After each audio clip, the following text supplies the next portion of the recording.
మార్చి రాగానే అందరికీ ఫస్ట్గా గుర్తొచ్చేది ఏంటి? పచ్చి మామిడికాయలే కదా. పచ్చి మామిడికాయలతో అలా కట్ చేసుకొని ఉప్పు కారం వేసుకొని తిన్నా చాలా బాగుంటుంది. అంతేకాకుండా చట్నీ కానీ, పప్పు కానీ, షర్బత్ కానీ ఇలా పచ్చి మామిడికాయతో ఏది చేసుకున్నా చాలా బాగుంటుంది కదా. పులిహోర కూడా చాలా చాలా బాగుంటుంది కదండి. నేనైతే ఇవాళ పచ్చి మామిడికాయతో పప్పు చేస్తున్నాను. మరి మీరు ఎలా చేస్తారో, నేను ఎలా చేస్తారో చూడండి. నేను చేసే మెథడు మీరు చేసేది ఒకటేనా ఒకసారి చూడండి.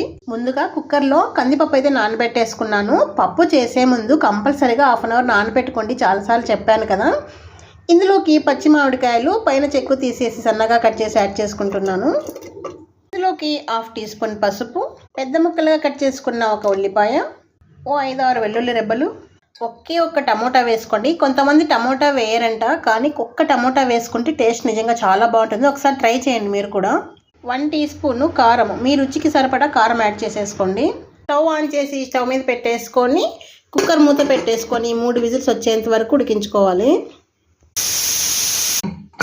ప్రెషర్ పోయాక మూత తీసేసుకొని టేస్ట్కి తగినంత సాల్ట్ వేసేసుకుందాం. ఇలా పప్పు గిత్తుతోటి మెత్తగా మ్యాష్ చేసుకోవాలి.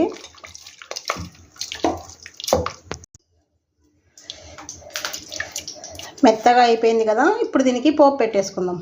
ఆయిల్ వేడెక్కిన తర్వాత ఆవాలు, జీలకర్ర, పచ్చగా దంచిన వెల్లుల్లి అయిన తర్వాత సన్నగా కట్ చేసుకున్న ఉల్లిపాయలు, అలాగే ఎండుమిర్చి కొద్దిగా ఫ్రై అయిన తర్వాత కరివేపాకు వేసేసుకుందాం.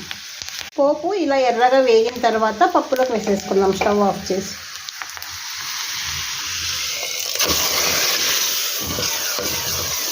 గుమగుమలాడిపోతుంది.